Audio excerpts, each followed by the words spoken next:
Iran মধ্যপ্রাচ্য থেকে কিংবা হরমুজ প্রণালী থেকে এবার আউট করে দিল আমেরিকাকে। অসাধারণ এক চালে আমেরিকাকে পুরো ব্যর্থ করে দিল ইরান। পাশাপাশি হুতিরা এবার জোরে সোরে আবারও সৌদি তেলের ট্যাঙ্কারে হামলা করেছে। বেশ কিছু খবর আজকের আলোচনায় রাখবো। প্রথমে আমি মধ্যপ্রাচ্যের খবরগুলো দিয়ে চলে যাব আপনাদের কাছে, অর্থাৎ বাংলাদেশের খবর প্রসঙ্গে। তো মধ্যপ্রাচ্যের প্রথম যে খবরটি দিতে চাচ্ছি, ইতিমধ্যে দুটো দেশের মধ্যে আলোচনা চলছে। সেই আলোচনার প্রধান বিষয়টি হলো হরমুজ প্রণালী কিভাবে চলবে, ইরান টাকা নেবে কি নেবে না। তো কিছু গণমাধ্যম কি বলছে, ইরানের রাষ্ট্রীয় সম্প্রচার মাধ্যম IRIB একটি নির্ভরযোগ্য সূত্রের বরাত দিয়ে জানিয়েছে যে হরমুজ প্রণালী নিয়ে ইরান ও ওমানের মধ্যে চলমান আলোচনার সঙ্গে যুক্তরাষ্ট্রের কোনো সম্পর্ক নেই।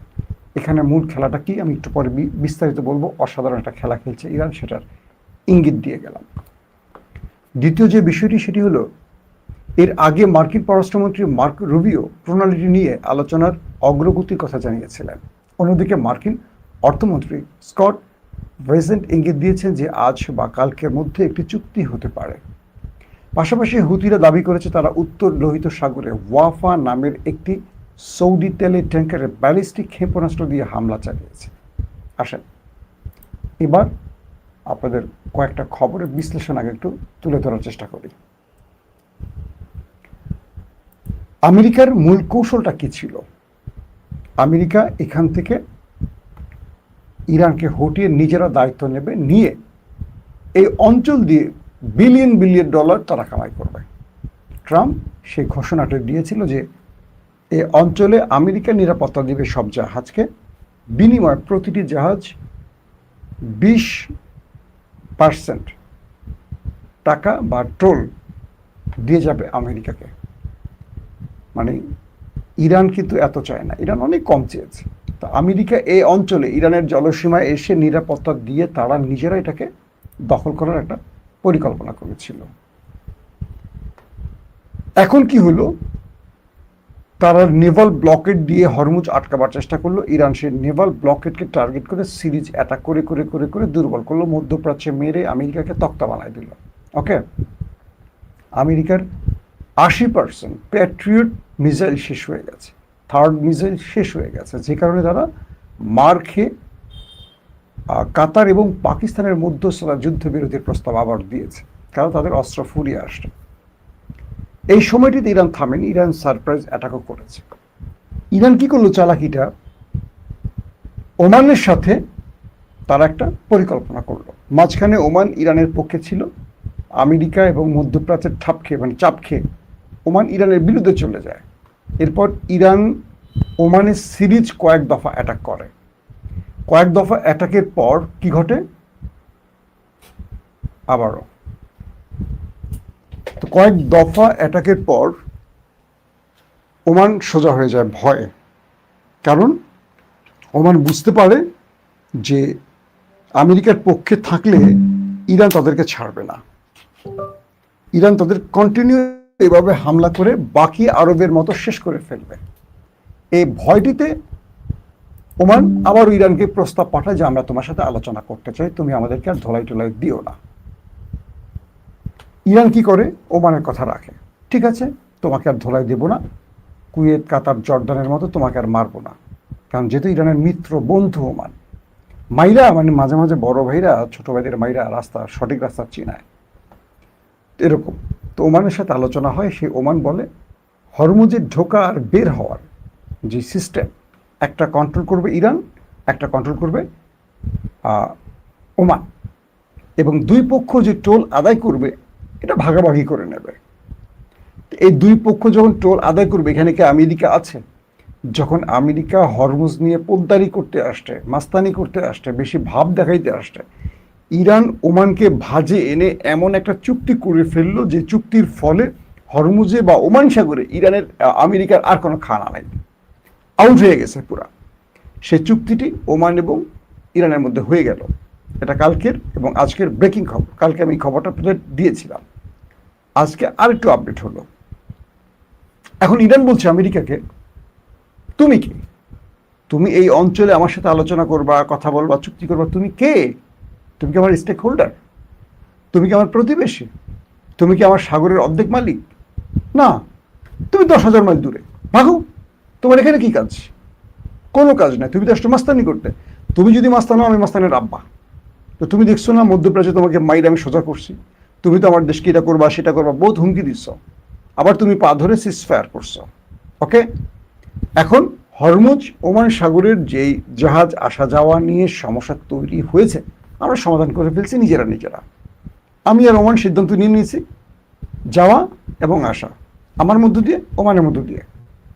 আমরা পুরো দুটো দেশ এই প্রণালীটির ব্যবহারের যে পরিধি, সিস্টেম, নিয়ম কানুন পৃথিবীকে জানিয়ে দিয়েছে। এখন প্রথম 60 দিন আমরা কোনো পরিষেবা নেব না।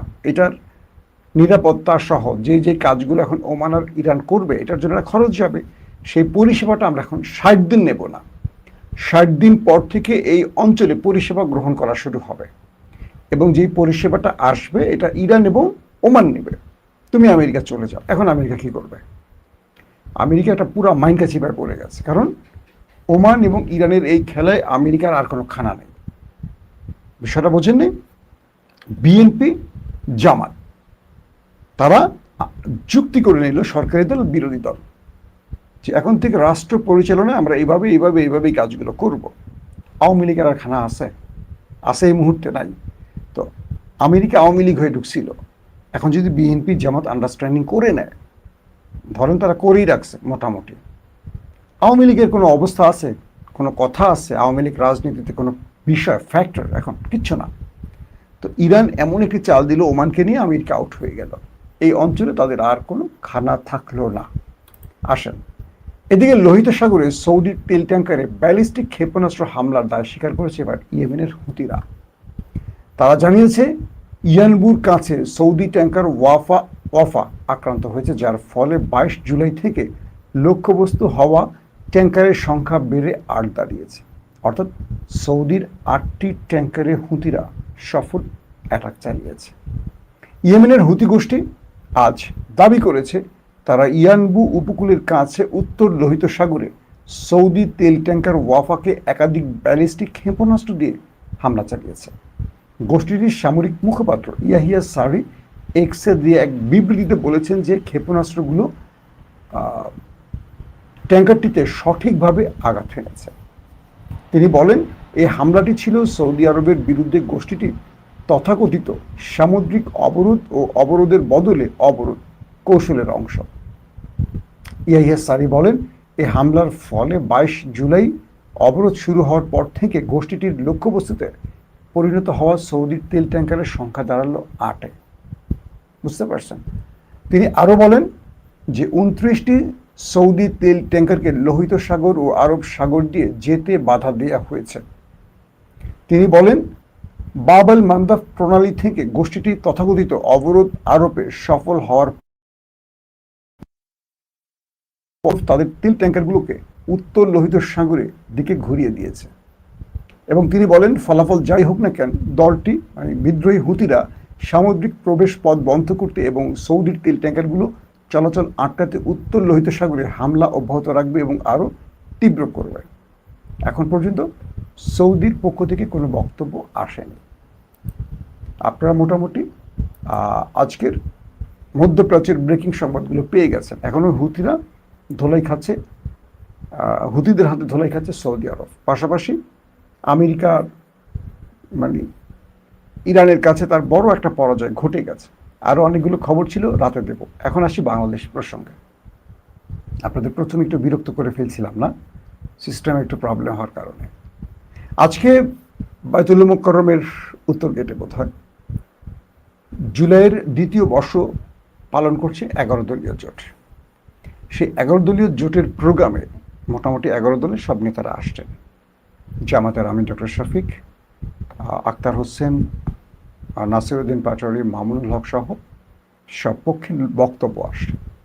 এর মধ্যে আমার 3 জনের বক্তব্য খুব অ্যাগ্রেসিভ লেগেছে, মামুনুল হক এবং নাসিরউদ্দিন পাটোয়ারি। আর জামাতের আমিরের বক্তব্যটি খুব কৌশলী, অ্যাগ্রেসিভ এবং থ্রেট তিনটি মনে হয়েছে আমার। তিনি বলছেন, ডক্টর শফিক বলছেন যে আপনারা কার ইশারা, তারেক রহমানকে বলছেন যে আপনারা কার ইশারায় জাতিকে দেয়া ওয়াদা ভঙ্গ করছেন। অর্থাৎ তিনি বলছেন যে একজন মায়ের দুটো যমজ সন্তান, একই চেহারা, একই দিন হয়েছে, সব এক, কিন্তু মা একজনকে কখনো দুধ দেয় না, মা দুজনকে দুধ দেয়। একই সঙ্গে ভোট হয়েছে, একই সাথে সিল হয়েছে, আপনি সংসদে বসেছেন, প্রধানমন্ত্রী হয়েছেন, দেশ চালাচ্ছেন, সরকারে বসছেন, কিন্তু একই সঙ্গে 70% মানুষের যে ভোট পড়েছে গণভোটের পক্ষে, সেটাকে আপনি অবজ্ঞা করছেন, সেটাকে মানছেন না। এভাবে চলবে না। আপনি কার কাছে, তারেক রহমানকে বলছেন, আপনি কার কাছে দাসখত দিয়ে গণভোটের বিরুদ্ধে দাঁড়িয়েছেন, এটা জাতি জানতে চায়। আরও অনেক কথা তিনি বলেছেন। পাশাপাশি তিনি আরেকটি কথা বলেছেন, নাসিরউদ্দিন পাটোয়ারি কোরআনের একটি আয়াত তারপর বলছেন যে তারেক রহমানের কাছে ভালো কিছু পাওয়া যাবে না। নাসিরউদ্দিন পাটোয়ারির বক্তব্য, তিনিও বেশ অ্যাগ্রেসিভ বক্তব্যগুলো দিয়েছেন, আমার কাছে তাই মনে হয়েছে। এবং তিনি আরও বলেছেন যে জুলাই বিপ্লবীরা ঘরে ফিরে যায়।